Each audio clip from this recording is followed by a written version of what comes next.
potential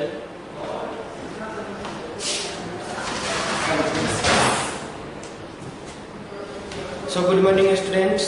today आज हम लोग को पढ़ना है इक्विपोटेंशियल सरफेस। इक्यू का मतलब होता है सेम, यानी इक्वल। पोटेंशियल का मतलब हो गया पोटेंशियल, और सरफेस का मतलब हो गया सरफेस, यानी जिस सरफेस के ईच एंड एवरी पॉइंट का पोटेंशियल सेम हो उस सरफेस को हम लोग इक्विपोटेंशियल सरफेस कहेंगे।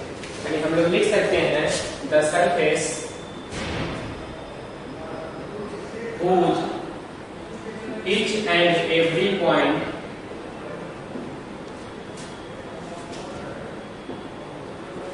are at same potential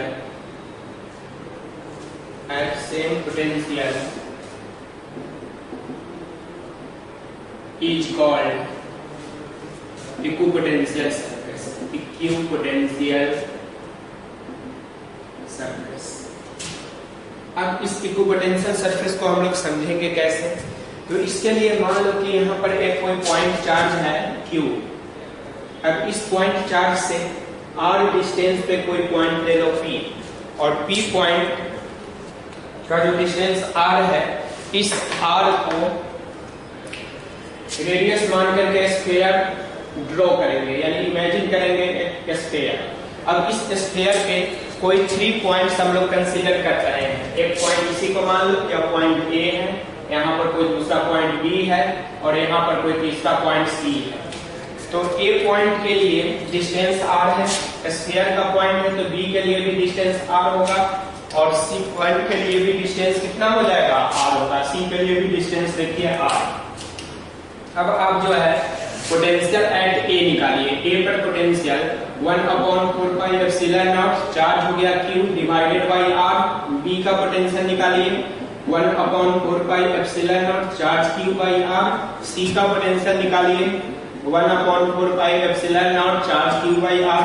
तो ये पोटेंशियल देखने से लग रहा है कि जितना पोटेंशियल A पर है उतना ही B पर है उतना ही C पर है, यानी ABC से पास करने वाला जो सरफेस होगा उस सरफेस के ईच एंड एवरी पॉइंट पे, या सरफेस यहाँ स्फेरिकल होगा, ईच एंड एवरी पॉइंट पे पोटेंशियल जो है वह सेम है, इसलिए हम लोग इस सरफेस को बोलेंगे इक्विपोटेंशियल सरफेस। यानी इस सरफेस का नाम लिख देंगे इक्विपोटेंशियल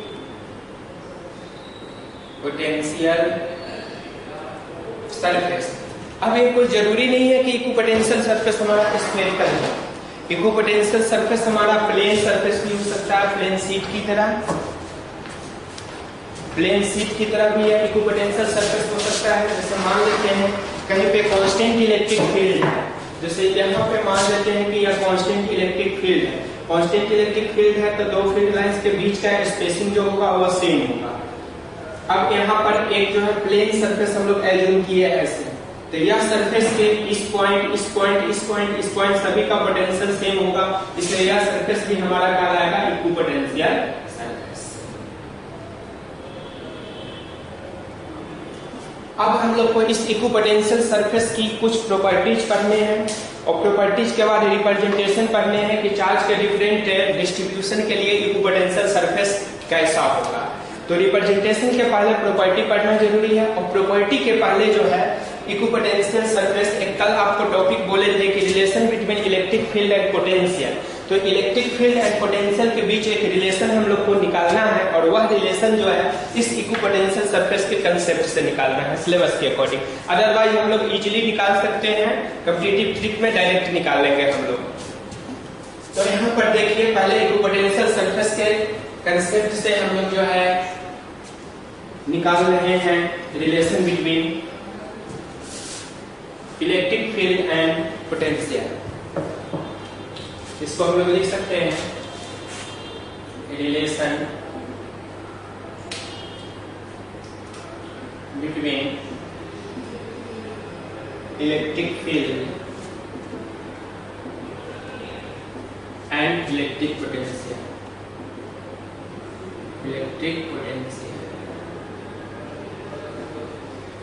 एक बात हम लोग जानते हैं, अगर मान लेते हैं कि यहाँ पर कोई चार्ज हम लोग Q कंसीडर किए, यहाँ पर देखिए एक चार्ज Q हम लोगों ने कंसीडर किया, तो इस Q चार्ज से इलेक्ट्रिक फील्ड देखिए इधर जाएगा, इलेक्ट्रिक फील्ड इस डायरेक्शन में भी जाएगा, इलेक्ट्रिक फील्ड इधर भी जाएगा, इलेक्ट्रिक फील्ड इधर भी जाएगा, इलेक्ट्रिक फील्ड इधर भी जाएगा, इलेक्ट्रिक फील्ड इधर भी जाएगा, इधर भी, यानी हर एक डायरेक्शन में इलेक्ट्रिक फील्ड जो है यहाँ पर आउट होगा इस चार्ज से नॉर्मली, यानी परपेंडिकुलर टू द सरफेस।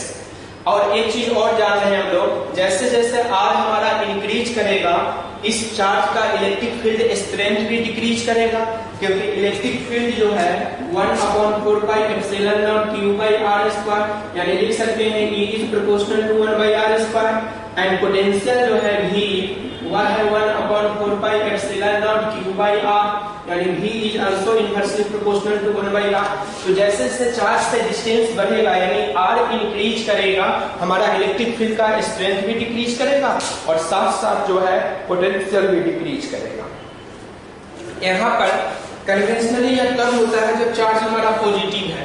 अगर चार्ज हमारा निगेटिव है तो सीधा सिस्टम उलट जाएगा, दूसरे कंसेप्ट से हम लोग सोचेंगे। लेकिन कन्वेंशनली हम लोग को जो है पॉजिटिव चार्ज के लिए सोचना है, इसलिए पॉजिटिव चार्ज को यहाँ हम लोग सोच रहे हैं। तो जैसे जैसे ऊपर जाएंगे फील्ड स्ट्रेंथ घटेगा, पोटेंशियल का वैल्यू घटेगा। तो यहाँ से एक किसी पार्टिकुलर डिस्टेंस पे हम लोग को जो है एक पार्टिकुलर डिस्टेंस पे इक्विपोटेंशियल सरफेस एज्यूम कर रहे हैं।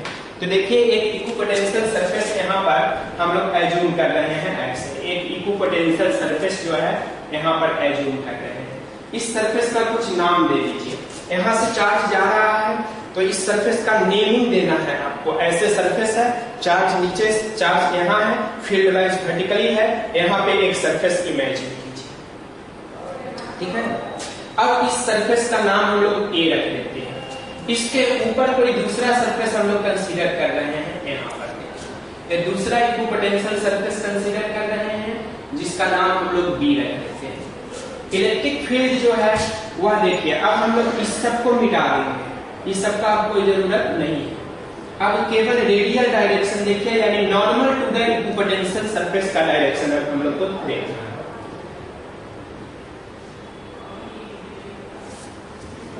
Normal to the equipotential surface, यह हमारा सोर्स चार्ज था। सोर्स चार्ज के जगह कहीं पर भी जो है मान लेते हैं कि हम लोग कोई इलेक्ट्रिक फील्ड पहले ही से दिया हो, तो उस इलेक्ट्रिक फील्ड में दो इक्विपोटेंशियल सरफेस हम लोग कंसीडर करेंगे, एक ए और एक बी। क्योंकि सोर्स चार्ज यहाँ पर पॉइंट चार्ज है और पॉइंट चार्ज का जो फील्ड है वो डिस्टेंस डिपेंडेंट होता है, इसलिए इसका जो पोटेंशियल है इसके लिए हमारा आर ए डिस्टेंस जो है आर बी डिस्टेंस से कम है, इसलिए इस पोटेंशियल का नाम हम लोग रखते हैं V। आर कम है तो V ज्यादा होगा तो V प्लस डेल्टा V मान लो, और B जो है ज्यादा दूरी पे है तो पोटेंशियल कम होगा तो इसका पोटेंशियल V मान लो। इलेक्ट्रिक फील्ड का जो डायरेक्शन है वह आपको दिया हुआ है, यानी A सरफेस से B सरफेस की ओर इलेक्ट्रिक फील्ड का डायरेक्शन है, या है E का डायरेक्शन इलेक्ट्रिक फील्ड का। अब हम लोग क्या कर सकते हैं, कोई B सरफेस पे पॉइंट चार्ज Q0 ले लो और B सरफेस से इस चार्ज को E सरफेस में ले आना है, यानी दो सरफेस के बीच लाना है। एक इक्विपोटेंशियल सरफेस से दूसरे इक्विपोटेंशियल सरफेस के बीच जो है इसको हम लोग को लाना है। तो Q0 के जगह अगर यूनिट पॉजिटिव चार्ज हम लोग लेते हैं तो वह फील्ड स्ट्रेंथ के बराबर होगा, या unit positive charge plus 1 unit charge को B सरफेस से A सरफेस पे ला रहे हैं। तो इसका ये डिस्प्लेसमेंट जो है मान लो कि डेल्टा आर है, क्योंकि यह आर डायरेक्शन लिए है तो डेल्टा आर मान लेते हैं। इसको हम लोग एल भी मान सकते हैं, स्मॉल डी भी मान सकते हैं। इलेक्ट्रिक फील्ड इधर देखिए और डिस्प्लेसमेंट इसका इधर देखिए, फिर से ध्यान दीजिए। इलेक्ट्रिक फील्ड ब्लू वाला लाइन हो गया और डिस्प्लेसमेंट जो है वह रेड वाला लाइन हो गया। डिस्प्लेसमेंट जो है बी से ए पे ले आया यूनिट पॉजिटिव चार्ज को, ये डेल्टा आर। तो हम लोग कंसेप्ट से पढ़े हैं पोटेंशियल डिफरेंस के कंसेप्ट से कि work done in bringing unit positive charge against electric field is equal to the potential difference between the two point. तो वर्क डन हम लोग को निकालना है, यूनिट पॉजिटिव चार्ज को ब्रिंग कर रहे हैं बी सरफेस से ए सरफेस पे, यानी हम लोग निकाल रहे हैं डब्ल्यू बी से ए, डब्ल्यू बी ए, ठीक है। डेल्टा आर है तो यहाँ डी डब्ल्यू बी ए भी लिख सकते हैं, स्मॉल के लिए डायरेक्ट डब्ल्यू यूज करेंगे तो भी हम लोग लिख सकते हैं। तो यह जो बी ए है यह बराबर होगा किसके, तो निकालिए यूनिट पॉजिटिव चार्ज के लिए हम लोग निकाल रहे हैं, तो यूनिट पॉजिटिव चार्ज के लिए यहाँ लिख देते हैं work done in bringing unit positive test charge from surface B to surface A। तो B से A पे ले गए तो बराबर क्या हो जाएगा, या WBA बराबर, देखिए इलेक्ट्रिक फील्ड हो गया E और डॉट परपेंडिकुलर डिस्टेंस जो हो गया वो डेल्टा R हो गया, और दोनों के बीच अगेंस्ट इलेक्ट्रिक फील्ड है तो दोनों के बीच का एंगल हो गया 180 डिग्री। तो E delta R cos 180 degree, cos 180 का वैल्यू -1, तो WBA का वैल्यू हो गया -E into delta R, equation number 1 मान लिया हम लोग। अब हम लोग थोड़ी देर पहले यानी कल के क्लास में अब कंसेप्ट पढ़े हैं कि यूनिट पॉजिटिव चार्ज को इलेक्ट्रिक फील्ड के अगेंस्ट लाने में जो वर्क डन करते हैं वही वर्क डन 180 डिग्री यहाँ डिनोट करते हैं, वही वर्क डन जो है पोटेंशियल डिफरेंस के बराबर होता है। तो हम लोग लिख सकते हैं from concept of potential difference WBA बराबर पोटेंशियल ऑफ देखो इनिशियल से फाइनल का, फाइनल का पोटेंशियल माइनस इनिशियल का पोटेंशियल। फाइनल A का पोटेंशियल है V प्लस डेल V और माइनस B का पोटेंशियल है V कट गया, A डेल्टा V आया, इक्वेशन नंबर 2।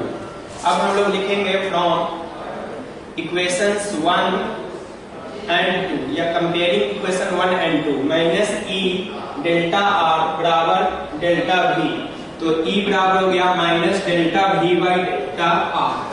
यह delta V by delta R हम लोग इसलिए यूज किए हैं कि यह जो है हमारा जो है V जो है पोटेंशियल वह यहाँ एक पार्टिकुलर डायरेक्शन कंसीडर किए हैं, इसलिए पार्शियल डिफरेंशिएशन हम लोगों ने यहाँ पे कंसीडर किया है।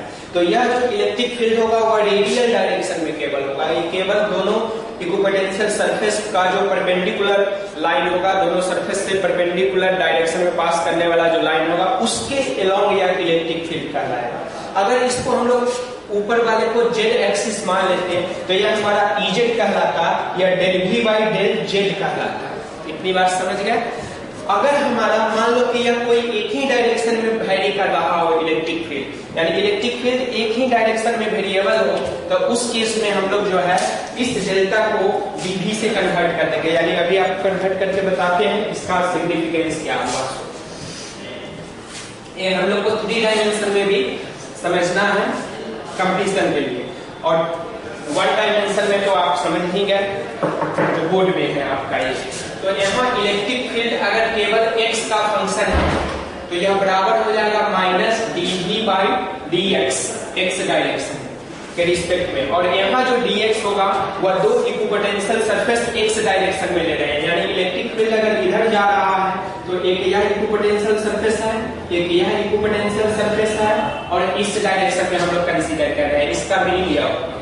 ठीक है, तो इसको Ex को हम लोग क्या कर सकते हैं, Ex यानी x component of electric field. उसी तरह जो है y कंपोनेंट होगा, उसी तरह जो है z कंपोनेंट होगा। तो जब तीनों में इलेक्ट्रिक फील्ड जो है वह फंक्शन x y z तीनों का हो तब वहां पे हम लोग d को कन्वर्ट करके पार्शियल डेरिवेटिव लेते हैं, x के रिस्पेक्ट में अलग, y के रिस्पेक्ट में अलग, z के रिस्पेक्ट में अलग लेते हैं। ठीक है, जैसे यह इलेक्ट्रिक फील्ड हो गया। यहाँ पर हम लोग जो है सुविधा के लिए पहले इस कंसेप्ट को क्लियर करने के बाद हम लोग उस कंसेप्ट पर भी जाएंगे। यहाँ पर हम लोग डायरेक्ट लिख सकते हैं कि for 1 dimension E is equal to minus dV by dr कर सकते हैं, जहाँ यह जो है इक्विपोटेंशियल सरफेस के बीच का परपेंडिकुलर डिस्टेंस होगा और यह एक डायरेक्शन में वेरी कर रहा होगा, तो हमारा ये डेल्टा कन्वर्ट होकर के dV आ जाएगा। अब यह x हो y हो z हो उससे कोई मतलब नहीं है, एक डायरेक्शन में ले लेंगे। उसी तरह x का निकालना हो तो Ex dx कर देंगे, Ey तो dV बाई dy, यहाँ Ez तो partial differentiation v by z direction में यह निकालना है। यह जो फॉर्मूला है, ये फॉर्मूला या यह फॉर्मूला दोनों एक ही है। ये फॉर्मूला बता रहा है एक डायमेंशन के लिए, 1 डायमेंशन के लिए एक ही है। यह बता रहा है माइनस साइन बता रहा है निगेटिव, और v by dV by dr है, तो इसको d dr ऑफ v लिख सकते हैं। यानी यह बता रहा है rate of change of potential with respect to R. तो डिस्टेंस के रिस्पेक्ट में जब किसी फिजिकल क्वांटिटी का रेट ऑफ चेंज हम लोग निकालते हैं तो उसके लिए फिजिक्स में ग्रेडियंट वर्ड यूज करते हैं। इसलिए यहाँ पर जो है ये डिस्टेंस के रिस्पेक्ट में डिफरेंशिएशन है तो इसको ग्रेडियंट वर्ड यूज करेंगे। याद कीजिए अगर यही dt हो जाता टाइम के रिस्पेक्ट में v का वेरिएशन पूछता तो फिर वहां पर हम लोग इसको ग्रेडियंट वर्ड यूज नहीं करेंगे, वहां सीधे बोलेंगे टाइम डेरिवेटिव या rate of change of v with respect to time बोलेंगे। लेकिन डिस्टेंस के रिस्पेक्ट में इसलिए ग्रेडियंट वर्ड यूज करेंगे। निगेटिव साइन है तो यह बताया निगेटिव। ग्रेडियंट किसका है? पोटेंशियल का है, v का है, तो यह बताया पोटेंशियल। तो फाइनल इसका स्टेटमेंट आया कि electric field is the negative potential gradient. Electric field is the negative potential gradient. तो हम लोग इस लाइन को लिख लेंगे। इतना लिखने के बाद 10 electric field is at a point is negative potential gradient at that point। अब इसका थोड़ा ब्रॉड मीनिंग समझिए। मान लो कि यह स्पेस हम लोग कंसीडर कर रहे हैं या कोई स्पेस है। अब स्पेस में कोई पॉइंट है P1 पॉइंट है और दूसरा पॉइंट P2 मान लिए। अब P1 पॉइंट पर कोई पोटेंशियल है V1 और P2 पॉइंट पर कोई पोटेंशियल है V2। तो P1 का इलेक्ट्रिक फील्ड क्या होगा? तो P1 पर जो इलेक्ट्रिक फील्ड होगा जिसको E1 हम लोग बोलते हैं तो यह E1 बराबर होगा माइनस dV1 बाई dr। ठीक है ना? यानी P1 पर के पोटेंशियल का यह ग्रेडियंट होगा E1। उसी तरह E2 क्या होगा? तो माइनस dV2 बाई dr लेंगे, यानी कि P2 पर के जो पोटेंशियल है उसका ग्रेडियंट होगा P2 पर का इलेक्ट्रिक फील्ड। तो स्पेस के किसी पॉइंट का अगर पोटेंशियल दिया हुआ है तो उसको केवल डिफरेंशिएट करके इलेक्ट्रिक फील्ड हम लोग वहां का बता सकते हैं। यही रिलेशन है। अब इस रिलेशन को जो है थोड़ा और इसका फिजिकल इंटरप्रिटेशन करना है कि इससे हम लोग समझ क्या रहे हैं। एक तो हम लोग समझ रहे हैं कि पोटेंशियल जो है वह डिस्टेंस के रिस्पेक्ट में वैरी करेगा और ये जो डिस्टेंस कंसीडर करना है वह इक्विपोटेंशियल सरफेस के नॉर्मल डायरेक्शन में कंसीडर करना है। लेकिन यह रिलेशन जो है हर एक डायरेक्शन में वैलिड है, 3 डायमेंशन में भी वैलिड है, जहां पार्शियल डेरिवेटिव हम लोग यूज करेंगे x में अलग, y में अलग, z में अलग। उस पर भी क्वेश्चन आपको कराएंगे हम। तो यहाँ पहले एक डायरेक्शन वाले हम लोग को क्लियर करना है। तो एक फिजिकल इंटरप्रिटेशन तो हम लोग देख लिए, नेगेटिव पोटेंशियल ग्रेडियंट है, यानी जिस रेट से पोटेंशियल हमारा डिक्रीज करेगा, माइनस साइन बताया पोटेंशियल डिक्रीज करेगा। तो जिस रेट से पोटेंशियल हमारा डिक्रीज करेगा उसी रेट को माइनस साइन बताया डिक्रीज करेगा और dV बाई dr बताया रेट ऑफ चेंज। तो फाइनल बोले कि जिस रेट से पोटेंशियल डिक्रीज करेगा वही बताएगा इलेक्ट्रिक फील्ड का डायरेक्शन। यानी इसका फिजिकल इंटरप्रिटेशन में आ जाएगा कि the direction of electric field is in the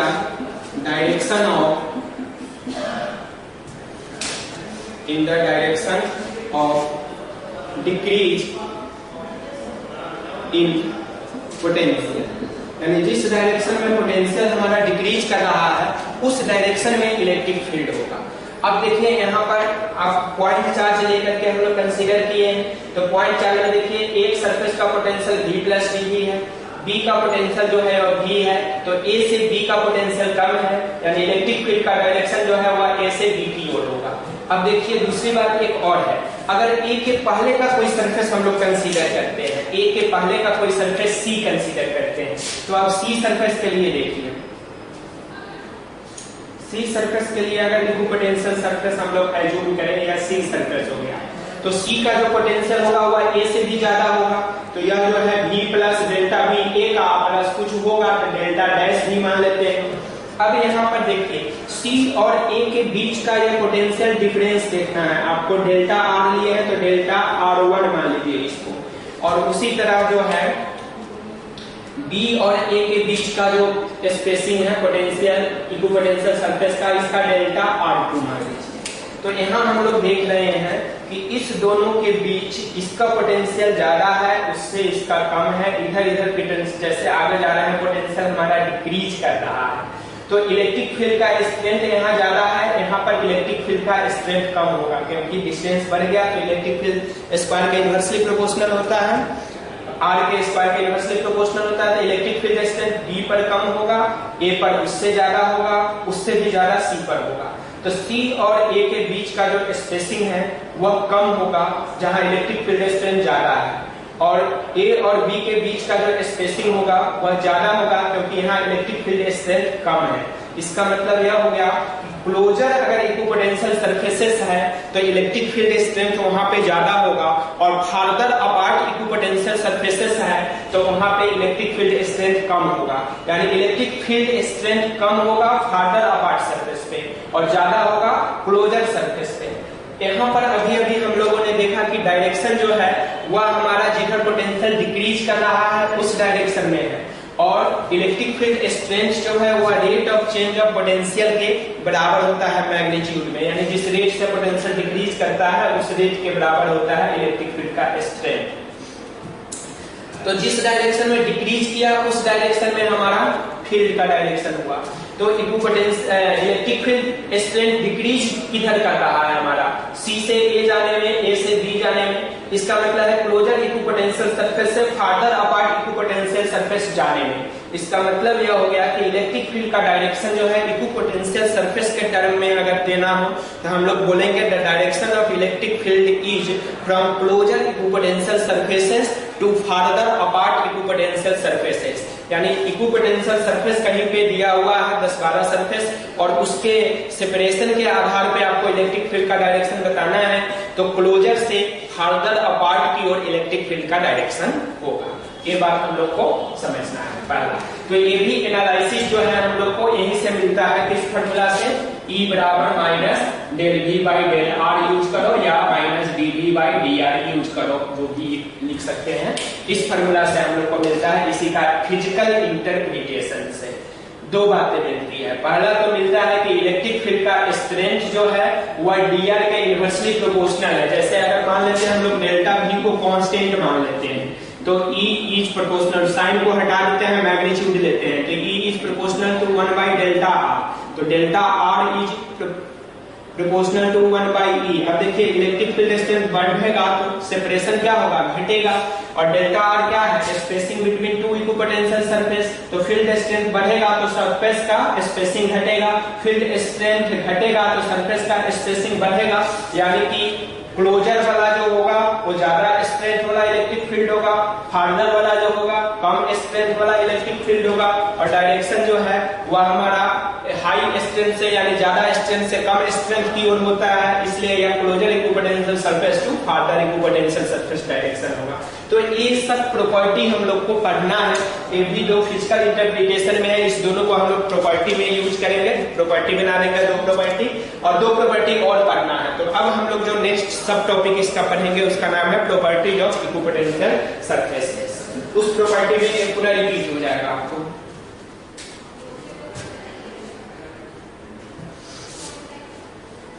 तो देखिए अब प्रॉपर्टी जो हम लोग को पढ़ना है, तो पहला तो प्रॉपर्टी देखिए इक्विपोटेंशियल सरफेस का, यहाँ लिख देते हैं प्रॉपर्टी ऑफ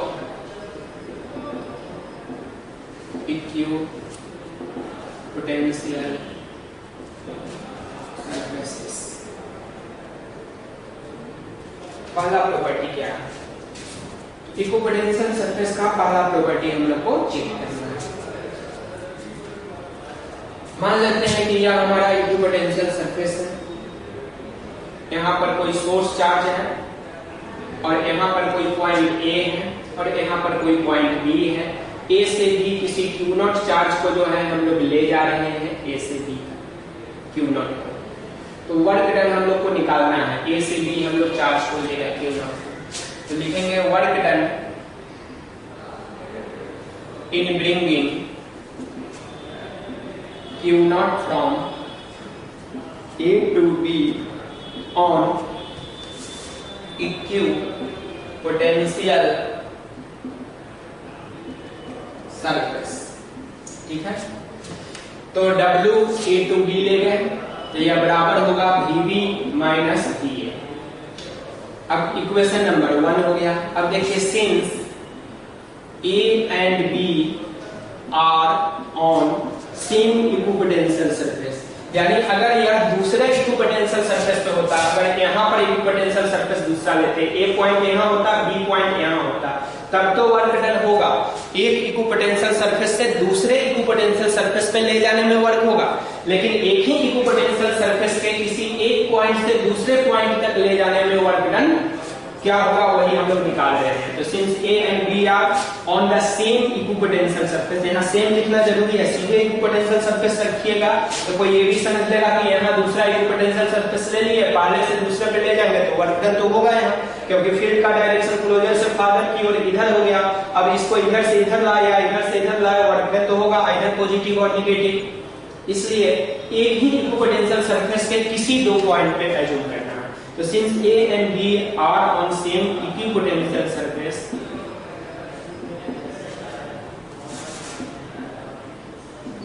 therefore VA बराबर VB, दोनों बराबर हुआ। अब फ्रॉम इक्वेशन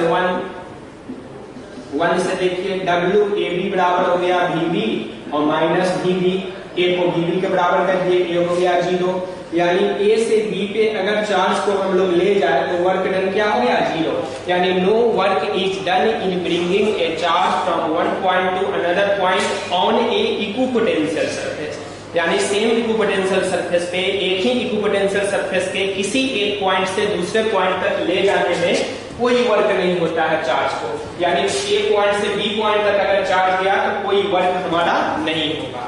इसका एक फिजिकल इंटरप्रिटेशन है, फिजिकल यूजेज यह है कि जब हम लोग लाइटनिंग के समय या ऐसे एटमॉस्फेयर में देखिए तो थंडर स्टॉर्म और लाइटनिंग के कारण सन से आने वाला हाई एनर्जी के कारण ओजोनोस्फेयर आयोनोस्फेयर जो है वो लगातार जो है आयोनाइज होते रहता है, तो वो पॉजिटिव है। अर्थ को नेगेटिव माना जाता है जीरो पोटेंशियल पे।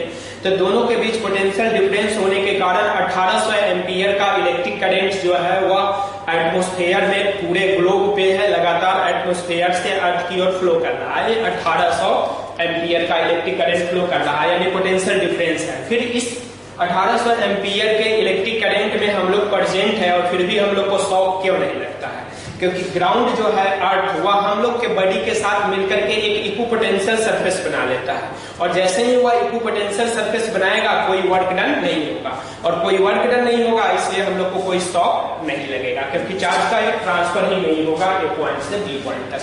क्यों नहीं होगा वो भी हम लोग दूसरे प्रॉपर्टी में देखेंगे। तो इसका समरी हम लोग लिख लेंगे कि फाइनल प्रॉपर्टी नंबर फर्स्ट का मीनिंग क्या हुआ, तो फर्स्ट का मीनिंग हो गया no work is done in bringing a charge from one point to another point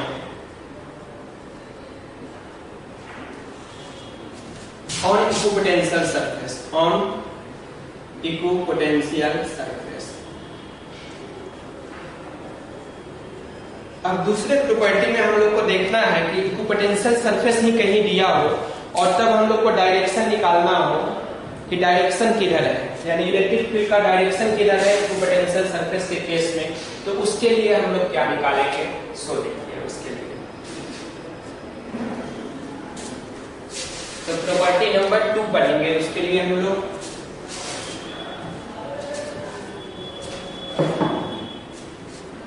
इसके लिए पुनः यहाँ कोई सोर्स चार्ज क्यू मान लीजिए, यहाँ एक इक्विपोटेंशियल सरफेस मान लीजिए, यहाँ से हम लोग जो है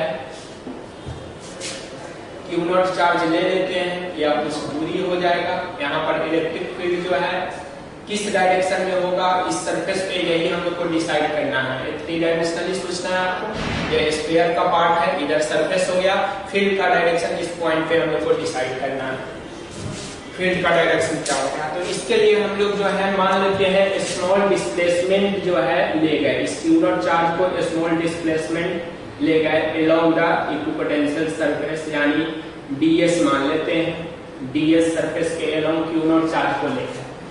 तो work done in bringing Q naught on equipotential surface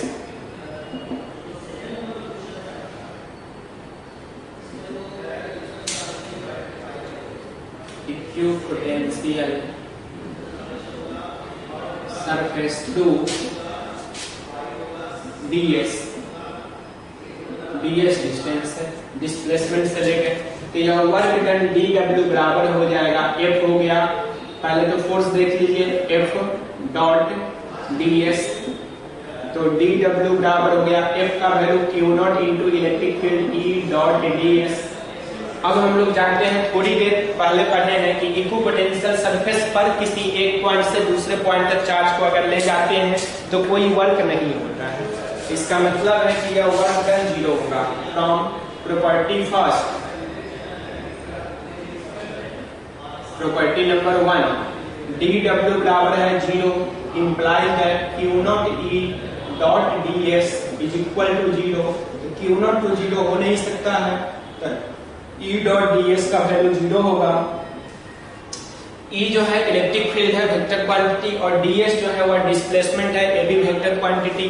तो दो वेक्टर का डॉट प्रोडक्ट 0 हो रहा है, इसका मतलब है कि यह E ds cos थीटा जो है वह 0 होगा। Implies that cos theta is equal to 0, implies that theta is equal to 90 degree, या आइदर डायरेक्ट लिख सकते हैं, और E is perpendicular to ds, यानी इलेक्ट्रिक फील्ड जो है वह सरफेस के डायरेक्शन से, केवल सरफेस से क्या होगा, परपेंडिकुलर होगा। अब सरफेस देखिए ds या स्फेरिकल माने हैं, तो ds या सरफेस हो गया, और इलेक्ट्रिक फील्ड इस सरफेस पे परपेंडिकुलर, तो देखिए इसकी ओर होगा, जैसे ये बाहर जा रहा है इस तरह हमारा इलेक्ट्रिक फील्ड होगा।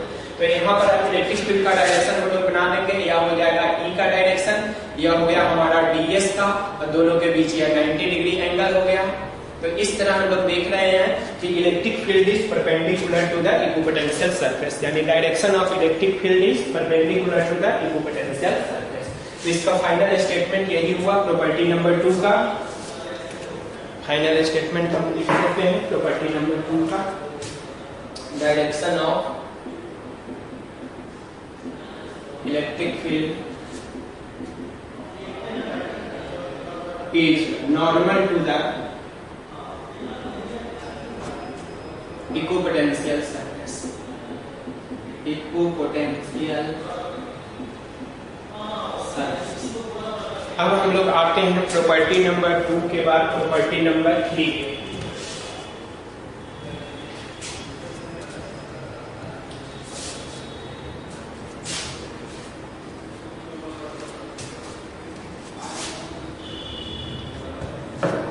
प्रॉपर्टी नंबर 3 में देखिए,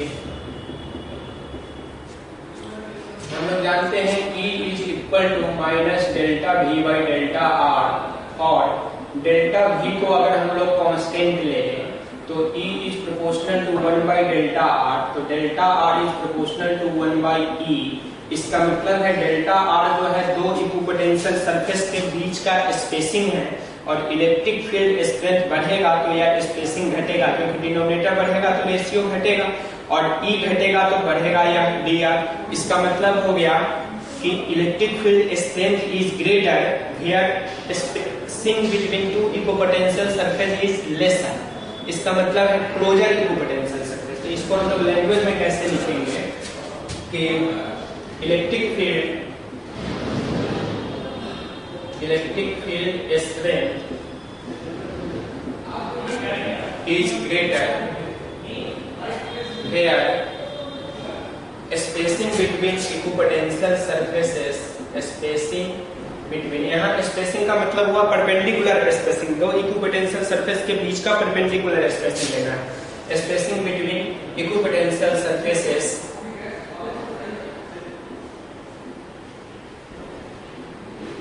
इज लेसर, यानी कि स्पेसिंग कम है तो फील्ड स्ट्रेंथ ज्यादा है, और स्पेसिंग ज्यादा है तो फील्ड स्ट्रेंथ कम है। जैसे मान लो कि यहाँ पर हमारा दो इक्विपोटेंशियल सरफेस हम लोग कंसीडर कर रहे हैं, एक यह इक्विपोटेंशियल सरफेस कंसीडर किए, दूसरा यह इक्विपोटेंशियल सरफेस कंसीडर किए, फिर तीसरा यह इक्विपोटेंशियल सरफेस यह कंसीडर किए, फिर चौथा इक्विपोटेंशियल सरफेस यहाँ पर कंसीडर कर लिए।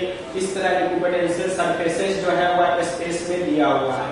अब आपको यहाँ पर कोई एक पॉइंट है P1, यहाँ का पॉइंट जो है वो P2 और यहाँ का पॉइंट जो है इसको और थोड़ा बना करके लिखिए ऐसे P3। तो आपको बताना है कि कहाँ का इलेक्ट्रिक फील्ड स्ट्रेंथ में क्या रिलेशन है, यानी इसको प्रॉब्लम में अगर दे दे तो आपको पहला ऑप्शन रहेगा P1 है, तो यानी E1 greater than E2 greater than E3। दूसरा रहेगा E1 is equal to E2 is equal to E3। तीसरा रहेगा E1 greater E2 less than E3 और चौथा रहेगा E1 less than E2 less than E3। यानी आपको डिसाइड करना है इसमें। तो सिंपली आप काम करेंगे, दो इक्विपोटेंशियल सरफेस है या इसके बीच का डेल्टा R1 ले लीजिए, इसके बीच का डेल्टा R2 ले लीजिए, इसके बीच का डेल्टा R3 ले लीजिए। अब आप देखिए डेल्टा R1 कम है, यह ज्यादा है, और डेल्टा R3 यह भी ज्यादा है, यानी कि यह डेल्टा R1 ज्यादा है, कम है, तो यह कम है, इसका मतलब E ज्यादा होगा। इसको उल्टा करके भी तो लिख सकते हैं, E is proportional to 1 by delta R। तो डेल्टा R अगर कम होगा तो E ज्यादा होगा, और डेल्टा R ज्यादा होगा तो E कम होगा, यानी सबसे ज्यादा यह हुआ, उससे कम यह हुआ, उससे कम, यानी ऑप्शन नंबर ए सही है। लेकिन अगर इसी को हम लोग ऐसे बता दें और डेल्टा R2 और यहाँ पर ले लीजिए डेल्टा R3, ये दोनों बराबर हो, यानी यह बराबर हो और आपको दिया हो डेल्टा R2 बराबर डेल्टा R3, या आपको एक स्केलिंग कर दे एक्स एक्सिस पे कि यह लाइन जो है 0 पर है, यह लाइन जो है 5 पे है, या जो है 15 पे है, और फिर यह 25 पे है। तो देखिए 5 पे है यानी यह ओरिजिन पे हो गया, यह 5 मीटर पे है, ये 15 मीटर पे है, ये 25 मीटर पे है। तो 5 से 15 ये तो 0 से 5 यूनिट, डेल्टा R1 5 हुआ, लेकिन डेल्टा R2 जो है 5 से 15 यानी 10 यूनिट हुआ, 15 से 25 ये भी 10 यूनिट हुआ, यानी ये दोनों बराबर है। तो E1 तो बड़ा होगा, लेकिन E2 और E3 में यह रिलेशन आ जाएगा, तब जो है आपका यह इक्वेशन सही होगा, या ए तब यहाँ पर चेंज कर देगा। तो इस तरह जो है हम लोग डिसाइड करेंगे, केवल डायग्राम देख करके डेल्टा R एज्यूम करके कितना दिया हुआ है, उससे डायरेक्ट इलेक्ट्रिक फील्ड का रिलेशन हम लोग फाइंड आउट करेंगे। यह हुआ तीसरा प्रॉपर्टी। चौथा प्रॉपर्टी जो है वो डायरेक्शन पे है, तो वो और इजी है। चौथा प्रॉपर्टी देखिए तीसरे के बाद,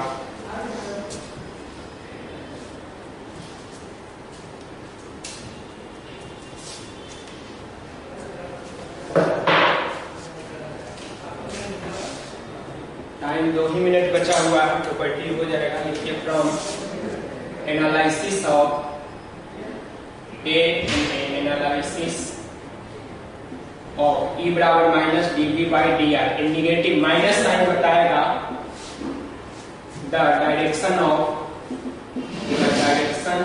of electric field is from,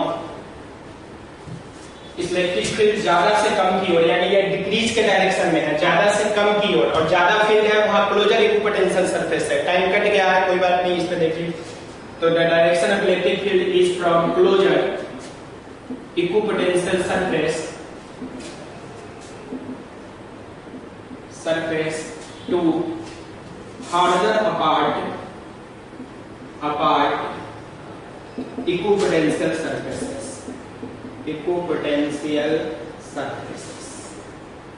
अब कल के क्लास में हम लोग जो है इसका स्केच करना सीखेंगे कि डिफरेंट चार्ज डिस्ट्रीब्यूशन के लिए इक्विपोटेंशियल सरफेस को कैसे स्केच करते हैं। ठीक है, आज इतना ही।